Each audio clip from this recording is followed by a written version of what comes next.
Mes guerriers, bienvenue sur cette vidéo. Aujourd'hui, ça va être une petite vidéo relativement courte où je vais vous parler d'un bouquin qui m'a beaucoup aidé dans mon développement personnel et je pense qu'il pourrait également en aider bon nombre d'entre vous.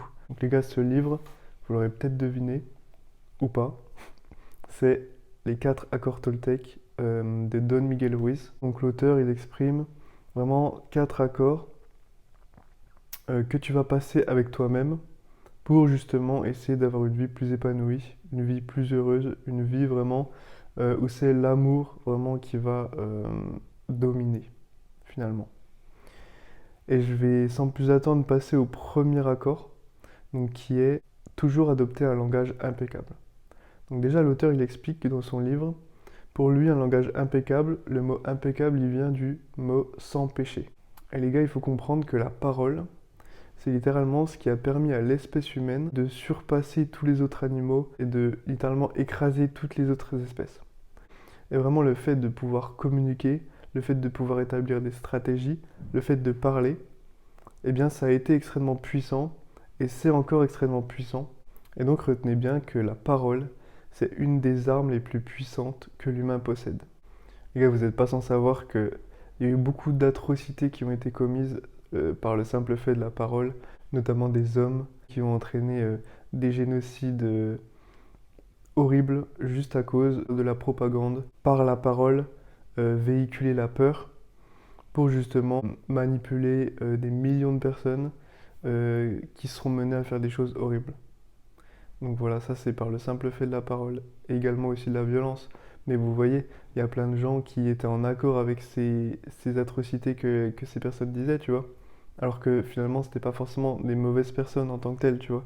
Juste par le fait de trouver des beaux mots, par le fait vraiment d'exprimer des convictions d'une bonne manière, en fait, on peut s'identifier à la personne, alors que nous, on ne partage pas ces convictions. Donc c'est extrêmement puissant.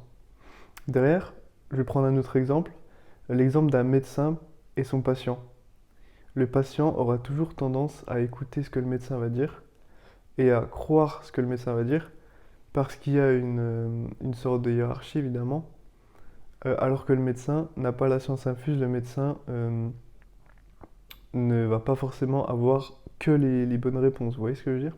Et donc en gros le médecin a un peu la main mise sur le patient et donc ce qu'il va lui dire est important dans le sens où chaque mot, chaque parole va avoir un impact puissant sur le patient.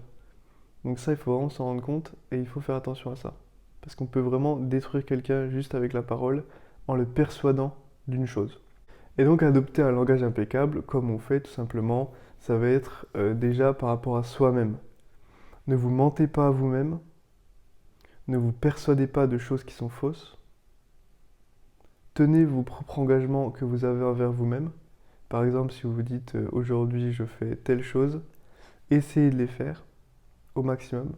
Si vous ne pouvez pas parce que vous avez un empêchement, prenez le temps de juste vous dire, ok, j'ai un empêchement, je choisis de faire autre chose, mais voilà, j'accepte que, en gros, je désengage ce que j'avais dit.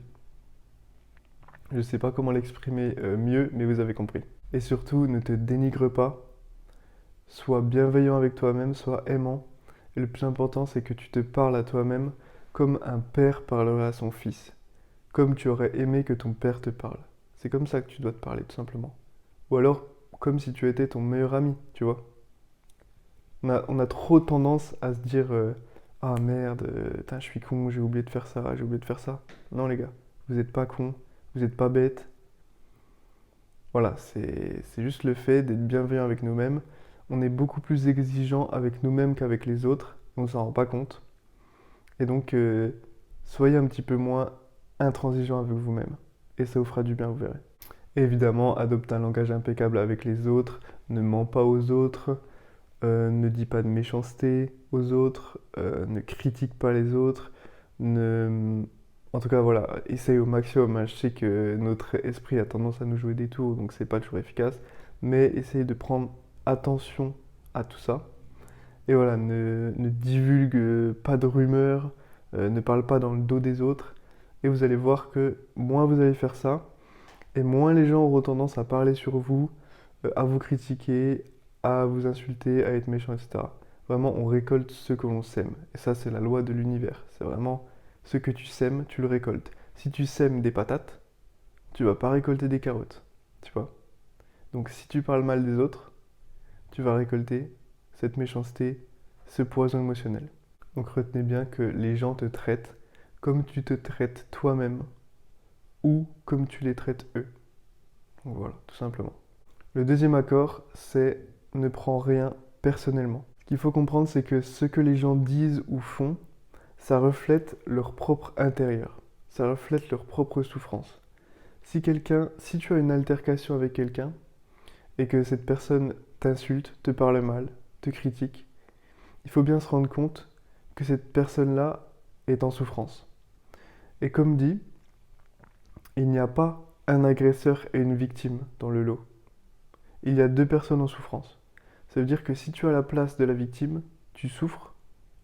Et si tu as la place de l'agresseur, tu souffres aussi. Et donc essaye, par rapport aux gens qui disent un peu du mal de toi ou ce genre de choses, essaye de voir leur souffrance, essaye de te mettre à leur place, d'être empathique, d'avoir de la compassion. Et toi, tu vois, tu connais tes propres valeurs. Tu sais qui tu es au fond, tu as confiance en toi. Tu sais que la personne, elle ne pense pas ce qu'elle dit, qu'elle est juste en souffrance parce qu'elle ne te connaît pas. Tu vois, tu te connais bien mieux que cette personne-là. Donc tu sais qu'elle a tort.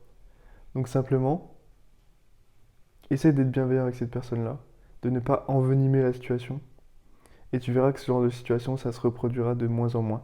Et voilà, je vous dis pas que c'est le monde des bisounours, c'est que tu te fais insulter et du coup tu dois te, te soumettre à la personne. Non, c'est pas ça. Mais tu te dis, tu rentres pas dans le jeu de la personne, ça c'est très important. N'essaie pas de te venger, n'essaie pas ce genre de choses. Tu dis simplement à la personne, écoute, je suis pas d'accord avec toi, je vois que t'es en souffrance, si tu veux on peut parler, et basta, tu vois. Tu coupes le truc. Et là, tu vois, tu gagnes instantanément en valeur. La personne, elle va être complètement désorientée parce qu'elle s'attendait à ce que tu lui rentres dedans et du coup ça parte en vrille. Et tu vas voir que les choses vont s'apaiser directement et tu vas même pouvoir peut-être avoir une discussion beaucoup plus calme avec la personne et tu verras que les choses vont se tasser et voilà, ça va être beaucoup mieux, beaucoup plus agréable et tu vas faire preuve de beaucoup plus de maturité. Troisième accord, ne fais jamais de suppositions. Quand tu ne sais pas quelque chose, ne suppose pas. Dans le sens où une supposition, c'est littéralement une conception irréelle de ton cerveau. Parce qu'en fait, le cerveau, il n'aime pas avoir des doutes, il n'aime pas avoir de l'incertitude, ça va entraîner de la peur et de l'anxiété, tu vois. Donc en fait, tu vas essayer de développer des fausses croyances, tu vas essayer justement de trouver la solution toi-même avec des suppositions. Et en fait, ça peut te rendre que malheureux. Parce que du coup, finalement, tu vas tirer des conclusions, mais ce sera très certainement jamais les bonnes. Ce sera les conclusions que toi tu tires par rapport à ta perception de la situation. En général, ça va être des conclusions négatives. Donc voilà, tu vas pas être heureux finalement.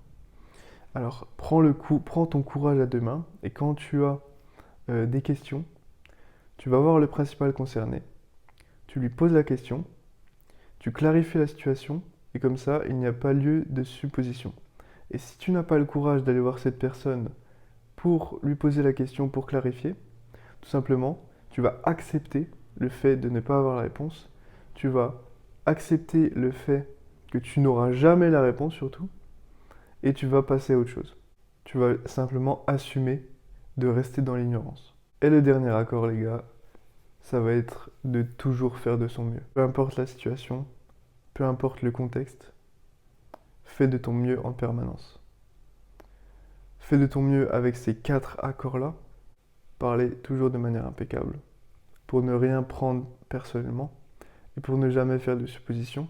Mais fais également toujours de ton mieux dans ta vie pour te développer, pour développer ton business, pour développer tes compétences sociales, pour développer ton physique, ton glow-up intérieur, ton glow-up physique, ton glow-up mental. Ne sois pas trop dur avec toi-même, ne sois pas trop intransigeant.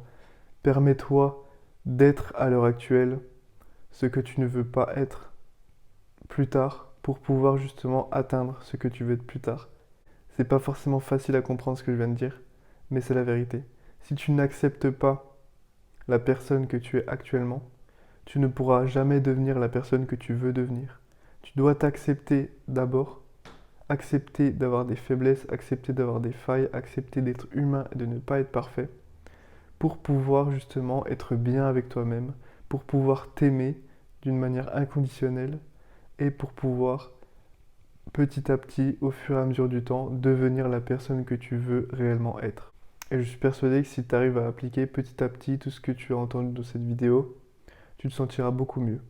Par contre, les gars, voilà, comme dit, ce sont des principes qui sont assez durs à mettre en place puisque c'est quand même un concept assez philosophique finalement. Et donc, c'est tout au long de ta vie, tu vas devoir penser à ça et t'améliorer, tu vois. Tu vas toujours avoir des petites failles, tu vas toujours avoir des petits moments tu vois, où tu vas critiquer les autres, etc. Et c'est à ce moment-là qu'il va falloir se reprendre, tu vois. Et donc, si tu as eu envie de lire ce livre, je t'invite à le lire parce qu'il y a évidemment plein d'autres détails que je n'ai pas abordés dans cette vidéo. Donc, merci d'avoir regardé la vidéo et je te dis à bientôt. Ciao, ciao.